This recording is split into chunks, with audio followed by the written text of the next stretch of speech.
పవన్ కళ్యాణ్ గారు స్పీచ్లు ఈ మధ్య గమనించే ఉంటారు. ఎక్కువగా హిందుత్వాన్ని ప్రమోట్ చేయడము, అదేవిధంగా వస్త్రధారణ చేసుకోవటము. నిన్నగాక మన జరిగిన సభలో కూడా ఆయన హిందువులని గురించి చర్చించడం, మాట్లాడడం జరిగింది. ఇవన్నీ ఎలా ఉన్నాయంటే హిందువుల్ని రెచ్చగొట్టే విధంగా ఉన్నాయని చాలామంది భావన. దాని మీద మీ అభిప్రాయం ఏంటి? దీని గురించి చెప్పాలంటే పవన్ కళ్యాణ్ గారి స్పీచ్ల్లో కూడా కొంత ఫ్లాష్ బ్యాక్ నుంచి కూడా చెప్పాలండి. పవన్ కళ్యాణ్ గారు ఏమని చెప్పారంటే తన బ్యాక్గ్రౌండ్ గురించి చెప్తూ, పవన్ కళ్యాణ్ గారి నాన్నగారంట వాళ్ళ ఇంట్లో దేవుడి దగ్గర దీపం వెలిగిస్తే ఆ దీపం దగ్గర వెళ్ళి తన సిగరెట్ని ఆ దీపం వెలిగించుకునేవాడట. వెలిగించుకొని ఆ సిగరెట్ తాగేవాడట. అంతటి నాస్తికవాది అని చెప్పడం జరిగింది.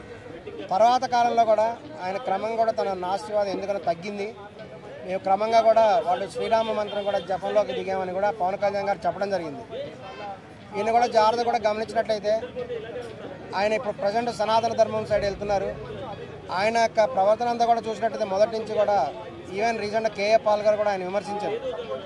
సనాతన ధర్మం గురించి మాట్లాడే వాళ్ళు 3 పెళ్ళిళ్ళు చేసుకుంటారా, మొదట వివాహం చేసుకున్నారు, డైవర్స్ ఇచ్చారు, తర్వాత క్రిస్టియన్ పెళ్లి చేసుకున్నారు, వాళ్ళ కొడుకు బాప్టిజం ఇచ్చారని చెప్పారు. ఈ విధంగా చేస్తారా? ఈ విధంగా రేణు దేశాయ్ గారు ఆమెను పెళ్లి చేసుకున్నారు, ఇన్ని రకాల వివాహాలు చేసుకుంటున్నారు, ఇప్పుడు సనాతన ధర్మం గురించి మాట్లాడాల్సిన అవసరం ఏంది అని ఆయన క్వశ్చన్ చేయడం జరిగింది. మనం రీసెంట్గా కూడా గమనించినట్లయితే ఇదంతా కూడా పవన్ కళ్యాణ్ గారు ఎప్పుడైతే బీజేపీ గవర్నమెంట్ మోదీ గారిని కలిసారో అప్పటి నుంచి ఆయన మార్పు వచ్చింది. ఖచ్చితంగా కూడా మోడీ గవర్నమెంట్ వారు పవన్ కళ్యాణ్ గారిని క్యాప్చర్ చేయాలనేటువంటి ఉద్దేశంతో వాళ్ళు డిసైడ్ అయిపోయారు. ఈయన భవిష్యత్తులో కూడా జాతీయ స్థాయిలో కూడా ఎదగాలి, జాతీయ స్థాయి లీడర్ కావాలనే ఆలోచనతో కూడా ఆయన ఉన్నాడు. అందుకే ఈ సనాతన ధర్మ బోర్డు అనేటువంటిది జాతీయ స్థాయిలో ఏర్పాటు చేస్తానని చెప్తున్నాడు. ఆయన రాష్ట్ర స్థాయిలో ఏర్పాటు చేస్తానని చెప్పట్లేదు. జాతీయ స్థాయిలో ట్రస్ట్ ఏర్పాటు చేస్తాను, తద్వారా కూడా జాతీయ స్థాయి నాయకుడు అవ్వాలనేటువంటి అభిప్రాయం పవన్ కళ్యాణ్లో ఉంది. దానికి అనుగుణంగానే ఆయన చాలా జాగ్రత్తగా స్టెప్లు వేస్తున్నాడు. రీసెంట్గా కూడా ఈ యొక్క అతని సోదరుడైనటువంటి నాగబాబు గారికి ఎమ్మెల్సీ సీట్ ఇప్పించాడు. దానికి కారణం కూడా అదే. ఈ యొక్క రాష్ట్ర స్థాయిలో నాగబాబు గారిని జనసేనకు అధ్యక్షుడిగా చేసి పవన్ కళ్యాణ్ గారు జాతీయ స్థాయిలో వెళ్ళాలని కూడా ప్రయత్నాలు స్టార్ట్ చేశారు. ఈ సందర్భంగా కూడా ఆయన ఈ హిందువుల ఓటు బ్యాంకు ఎలా పొందాలి అనే దాని గురించి కూడా అనేక చర్యలు తీసుకుంటున్నాడు. అందులో భాగంగానే మొన్న ఈ 12వ వార్షిక సభలో ఆయన మాట్లాడడం జరిగింది. ఆయన స్పష్టంగా చెప్పాడు, ఈ యొక్క ఓవైసీ బ్రదర్స్ని ఆయన టార్గెట్ చేసుకొని మాట్లాడడం జరిగింది.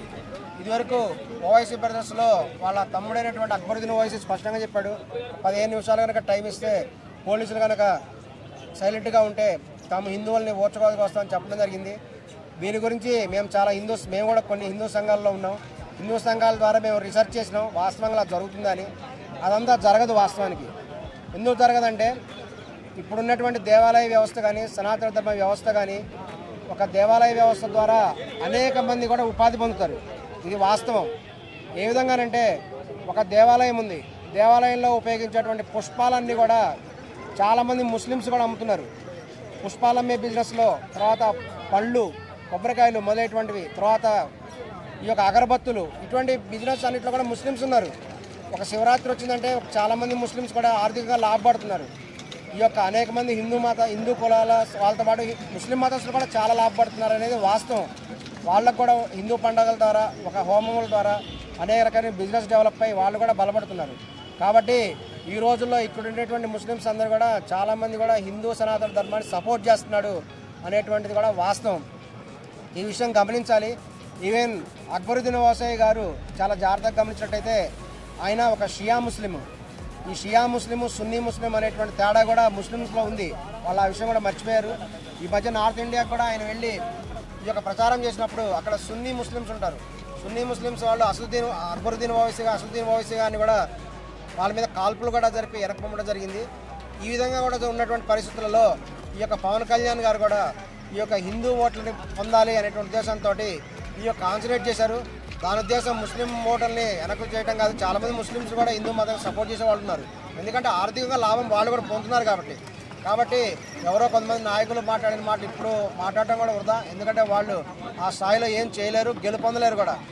ఎక్కడ గెలిచినా ఒక చిల్లరగా 2-3 సీట్లు గెలవాల్సిందే తప్ప ఈ అక్బరుద్దీన్ ఓవైసీ, అసదుద్దీన్ ఓవైసీ వారు ఎంఐఎం పార్టీ వాళ్ళు ఏం చేయలేరు. ఈ విషయం గమనించాలి. ఏదేమైనా ఈ యొక్క పవన్ కళ్యాణ్ గారు జాతీయ స్థాయిలో దృష్టి పెట్టారు. భవిష్యత్తులో ఈయన్ని ఒక కేంద్ర స్థాయి మంత్రిగా కూడా మనం చూడబోతున్నాం. పార్టీ రాకపోయినా ఆ సభ పెట్టినా అదే జనం వస్తారు పవన్ కళ్యాణ్ గారు, టీడీపీకి కానీ ఆ గౌరవం అనేది ఉంది. కానీ ఏంటంటే ఇప్పుడు పదవిలోకి వచ్చాక పూర్తిగా బజ్ క్రియేట్ చేసుకుంది. అంటే టీడీపీ గవర్నమెంట్ అంటే కూటమి ప్రభుత్వం రేపొద్దున పెట్టే సభకి ప్రజలకు ఏం న్యాయం చేస్తారు, ఎలాంటి కొత్త పథకాలు అమల్లో పరుస్తారు అనేది మనం రేపు చూస్తే మనకు అర్థమైపోతుంది. దాన్ని బట్టి ప్రజలు ఎంత అంటే పిఠాపురంలో పెట్టడం అనేది చాలా ఆనందం.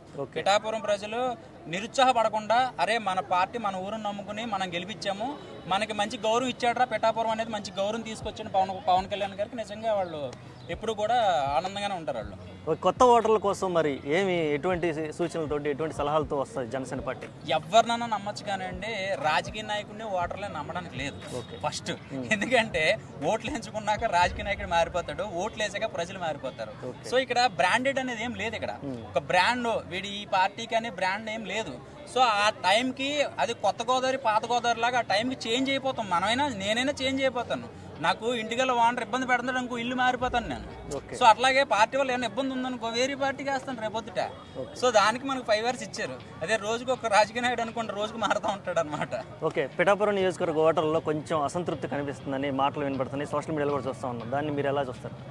నేనే విన్నాను డైరెక్ట్గా. పిఠాపురంలో కొంతమంది కొంచెం మేమే ఎప్పటి నుంచో పురాతన నుంచి ఉన్న అంటే 2014 నుంచి జనసేనకి సపోర్ట్ చేసిన మమ్మల్ని పట్టించుకోవట్లేదు, నిన్న కాక మొన్న వచ్చిన వాళ్ళని ఆఫీసులు రానిచ్చుకుంటున్నారు, మమ్మల్ని అసలు దేకట్లేదని చాలా మంది బాధపడ్డారు. డైరెక్ట్ గా ఫేస్ టు ఫేస్ నాకు వాళ్ళు బాధపడ్డారు. సో అలాంటి వాళ్ళు ఫస్ట్ నుంచి పార్టీని నమ్ముకున్న వాళ్ళని కొంచెం గౌరవం ఇవ్వాలి. ఏదో నిన్న కాక మొన్న వచ్చి హడావుడి చేసిన వాడికి వాళ్ళకి భుజం మీద చెయ్యేసి పాపం కష్టపడి జెండాలు మోసి పిఠాపురం అంతా తిరిగి పవన్ కళ్యాణ్ గారి పేరు చెప్పి వాళ్ళ చేత వీళ్ళ చేత మాటలు పడినోడు పిఠాపురంలో అలాగే కనుమరుగైపోతుంటే నిజంగా ఎవరికైనా బాధగా ఉంటది కదా. సో అలాంటి వాళ్ళని లాగాలి, వెలికి తీయాలి. ఈ రోజున హంగు ఆర్పడతో కార్లు వచ్చి ఆఫీసుల ముందు అంటే ఆడికి సపోర్ట్ చేయడము. పిఠాపురంలో ఎంతో మంది ఉన్నారండి. పిఠాపురమే కాదు, చుట్టుపక్కల సామర్లకోట, కాకినాడ చుట్టుపక్కల ఎంతో మంది యూత్ పవన్ కళ్యాణ్ గారిని నమ్ముకుని ఉన్నారు. వాళ్ళని పట్టించుకోవట్లేదు. వాళ్ళు డైరెక్ట్ గా నాకు చెప్పారు. ఇవన్నీ పవన్ కళ్యాణ్ గారి దృష్టికి వెళ్తున్నాయా లేకపోతే వెళ్ళినా వెళ్తాయండి? ఇప్పుడు నేను చెప్పాను, 1,00,000 మంది చెప్తారు, వెళ్ళాలి కదా. పవన్ కళ్యాణ్ నేనే పవన్ కళ్యాణ్ గారు వేరే అభిమాని. నాకు పెట్టే కామెంట్లు చూస్తే మెంటల్ వచ్చేస్తుంది. నేను ఇంకా ధైర్యంగా తిరుగుతున్నాను. వేరేవాడైతే సూసైడ్ చేసి చచ్చిపోతాడు. అంతా మేము పెయిన్ అనుభవిస్తాం. మేము ఇప్పుడు ఈ వ్యతిరేకతని మళ్ళీ మరల్చుకోవాలి కదా, మళ్ళీ పాజిటివ్ గా తీసుకురావాలంటే మరి జనసేన ఏదైనా కొత్త స్ట్రాటజీతో రావాలి. ఆ కొత్త స్ట్రాటజీ ఇది ఇప్పుడు ఆవిర్భావ సభే కొంచెం వాళ్ళకి ఊపిరి పీలుస్తుంది అనమాట. ఒరే ఇదిగోరా మేము వస్తున్నామని ఒక ధైర్యం ఇస్తుంది అనమాట. ఏమైనా మీ దగ్గర ఏమైనా లీక్ ఉన్నాయా? మీరు ఏమైనా లీక్ చేసే అంశాలు ఏమైనా ఉన్నాయా? ఇది ప్రకటించబోతున్నారు అనేది ఏమైనా ఉన్నాయా మీ దగ్గర? మీకు తెలిసినంత వరకు కళ్యాణ్ గారు నాకు ఇంకా ఫోన్ చేయలేదండి, చెప్పాలనుకుంటున్నాను. ఓకే, అంటే గెస్సింగ్ ఏమన్నా? గెస్సింగ్ ఏమి ఉండదండి.